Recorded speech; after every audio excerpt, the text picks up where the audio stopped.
اچھا زکوٰۃ کے حوالے سے، کیونکہ رمضان کا مہینہ ہے اور لوگ زکوٰۃ نکالتے ہیں کافی، تو یہ بڑا امپورٹنٹ سوال ہے کہ لوگ پورا سال روک کے رکھتے ہیں کہ جی ہم رمضان میں زکوٰۃ دیں گے. اس بارے میں شرعی حکم کیا ہے؟ اگر فار ایگزامپل ایک کو مجبور آدمی ہے، رمضان سے پہلے اس کی کوئی مجبوری ہے، لیکن آپ زکوٰۃ نہیں دے رہے کہ آپ نے رمضان میں دینی ہے، تو شریعت کیا کہتی ہے یہاں پہ؟ دیکھیں کسی حد تک تو وہ جسٹیفائی ہیں، کیونکہ رمضان شریف میں بخاری مسلم میں ہے کہ نوافل کا ثواب جو ہے فرائض کے برابر اور کئی گنا بڑھا دیا جاتا ہے فرائض کا. تو اس لیے ہر بندے کی خواہش ہے کہ وہ رمضان میں زیادہ ثواب کمائے، لیکن اس سے زیادہ ثواب اس وقت ہوگا جب آپ غیر رمضان میں کسی کی حاجت پوری کر دیں. یہ ریشو پروپورشن تو آپ نے طے کرنا نا.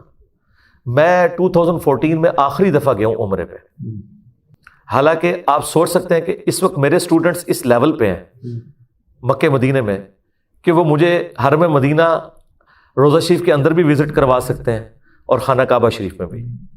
انہوں نے مجھے کرونا کے دنوں میں آفر بھی کی، میں نہیں گیا.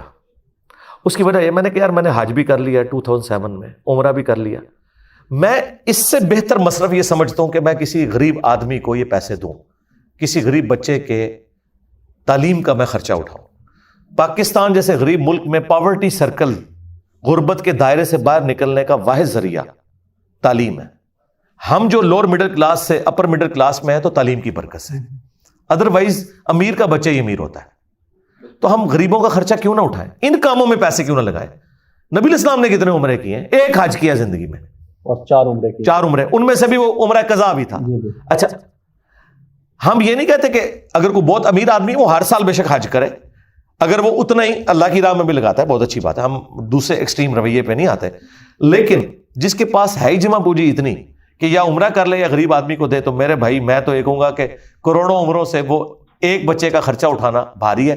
الحمدللہ میں نے اپنی وائف سے 2014 میں یہ عہد لیا تھا کہ اب ایٹ لیسٹ ہم حرمین نہیں آئیں گے، ہم اگر اپنا پیسہ جوڑیں گے تو غریب لوگوں کے اوپر لگائیں گے جس کا ہمیں فائدہ بھی ہو. اب آ جائیں اس طرف، تو پہلے کیا ہوا تھا نا حج عمرہ. جی میں آپ اس طرف یہ بھی کہتے ہیں کہ حج ہی نہ کرو بس سارے. نہیں وہ تو بالکل حج تو فرض ہے نا، وہ تو آپ نے کرنا ہے نا، اس لیے میں نے پہلے ذکر کیا کہ اگر آپ نے کر لیا تو اب آپ اس طرف آ جائیں. رمضان شریف کے حوالے سے جو زکوٰۃ ہے تو وہ اس وجہ سے لوگ روکتے ہیں. دوسرا، زکوٰۃ ہر لیونر ایئر کے اعتبار سے ایک سال میں ایک دفعہ فرض ہے، تو سرکار 36 سالوں میں ایک سال کا فرق پڑ جاتا ہے. تو رمضان کے اعتبار سے کیلکولیشن کرنا آسان ہے آپ کے لیے. اچھا کیلکولیشن آپ بھلے رمضان میں کریں لیکن ہر بندے کا سال ڈیفرنٹ ہوگا. اگر کسی کے پاس مال آ گیا ہے محرم کے مہینے میں اور صاحب نصاب ہوا ہے تو یہ نہیں ہوگا اس نے اب اگلی سے اگلے رمضان کا انتظار کرنا ہے، نہیں، اس نے محرم سے محرم اس کا چلے گا. البتہ وہ یہ کر سکتا ہے کہ محرم سے رمضان تک کا زکوٰۃ نکالے اور پھر اپنے آپ کو رمضان کے رمضان سیٹ کر لے. لیکن اس میں جو یہ کیٹاسٹرافک کنڈیشن آ جاتی ہے تو آپ زکوٰۃ ایڈوانس بھی نکال سکتے ہیں. ٹھیک ہے، یہ آپ پہلے اس کو نکال لیں، کیلکولیشن رمضان میں کر لیں. ہم بھی اپنی کیلکولیشن رمضان میں کرتے ہیں لیکن میں پورا سال اپنی زکوٰۃ نکالتا رہتا ہوں. ایک ملازم پیشہ شخص یکمشت کیسے اپنے سونے کی زکوٰۃ نکال سکتا ہے؟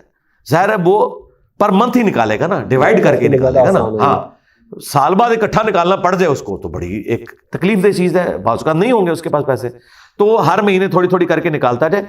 کیلکولیشن رمضان میں کریں لیکن زکوٰۃ آپ جب چاہے مرضی دیں، اور اگر آپ کی زکوٰۃ ختم ہو گئی ہے تو اگلے سال کی آپ ایڈوانس دے سکتے ہیں. ٹھیک ہے، اگلے سال کی ایڈوانس دے لیں، ضرورت مند کی آپ اپنے پاس کیلکولیشن کرتے جائیں. یہ کوئی نماز والا صاحب نہیں ہے کہ جی فجر کا وقت داخل نہیں ہوا تو میں پہلے فجر کیسے پڑھ لوں. زکوٰۃ جو مالی عبادت ہے نا اس میں بہت زیادہ ٹالرنس ہے. اس میں تو نیابت بھی ہو جائے گی، یعنی بیوی کی زکوٰۃ خاوند دے سکتا ہے، بیوی کے حصے کی نماز نہیں خاوند پڑھ سکتا لیکن زکوٰۃ دے سکتا ہے کیونکہ یہ مالی عبادت ہے. مالی عبادت ایک دوسرے کی طرف سے ہو سکتی ہے، تو آپ نیابت بھی کر سکتے ہیں، ایڈوانس بھی کر سکتے ہیں. تو آپ کی بات ٹھیک ہے، ضرورت مند کو دیں. رمضان میں آپ کیلکولیشن کر لیں. رمضان میں اگر آپ کو 70 گنا ثواب ملنا ہے نا، اور ضرورت مند کو آپ نے ضرورت پہ دیا تو 700 گنا بھی آپ کو مل سکتا ہے.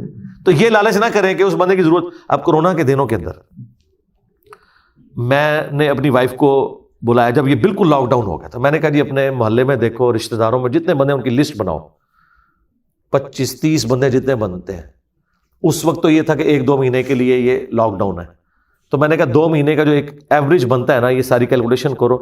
ہم ایٹ لیسٹ جو ملازم پیشہ لوگ جو بیچارے دیہڑی دار ہیں ان کے 2 مہینے کا ہم انہیں راشن تو ڈلوا کے دیں نا کہ وہ اپنا خرچہ کر سکیں. تو یہ ذمہ داری ہے. اب میں یہ کہتا کہ میں اپنی زکات، اب رمضان تو ابھی بڑی دور ہے، میں کیلکولیٹ کروں گا، کیوں؟ نہ آپ کریں. لیکن اس کا دوسرا ایکسٹریم رویہ یہ ہے کہ لوگ کہتے ہیں کہ جی عید کے موقع پہ قربانی نہ دیں، آپ غریب کو پیسے دے دیں. نہیں، شریعت میں آپ نے دخل اندازی نہیں کرنی. آپ قربانی ہی دیں گے، اس کا گوشت غریب کو دیں. شریعت نہیں آپ بدل سکتے. آج اذان کی پریکٹیکل کوئی ضرورت باقی نہیں ہے. میں آج تک اذان سن کے مسجد میں نہیں گیا، اور یورپ امریکہ میں تو اذان کی بات آتی نہیں، گھڑی پہ جاتے ہیں. تو اذان کیوں ہم دیتے ہیں؟ شاعر اسلام ہے. جس طرح کہ بخاری میں حدیث ہے کہ یہ جو رمل ہوتا ہے نا، طواف کے پہلے 3 چکروں میں اکڑ کے چلنا، یہ اس لیے تھا کافروں پہ روب ڈالا جائے. آج تو ضرورت ہی نہیں تھی، لیکن آج تک وہ سنت باقی ہے. سنت آپ نہیں بدلیں گے، لیکن جو احکامات ہیں ان کی آپ تھیم کو ضرور فالو کریں گے، وہ آپ نے اپنی جگہ کرنا ہے. سنت نہیں بدلیں گے. فرض حج آپ نے کرنا ہے. حج جس نے نہیں کیا وہ مسلمان ہی نہیں. یہ 5 بنیادی چیزیں جو بخاری مسلم میں آئی ان میں سے ایک ہے. ہاں، فرض حج کر لیا تو باقی نفلی حج کرنے کی ضرورت نہیں ہے، نفلی عمرے کرنے کی ضرورت ہی نہیں ہے. آپ اس کی بجائے کسی نیکی کے کام میں، مصرف میں، اور یہ نیکی سے کام سے مراد مسجد میں پیسے لگانا یا صرف مدرسے میں دینا نہیں ہے. ہاں، مدرسے میں تو آلریڈی اتنا کچھ جا رہا ہے. آپ اپنا غریب رشتہ داروں کو دیکھیں، اور اس میں سب سے زیادہ حق آپ کے بہن بھائیوں کا ہے. ماں باپ اور اولاد، ان کو زکات نہیں لگتی، باقی سب کو زکات لگتی ہے. بہن بھائیوں کو دیں، آپ اپنے قریبی رشتہ داروں کو دیں، وہ سب سے زیادہ حقدار ہے.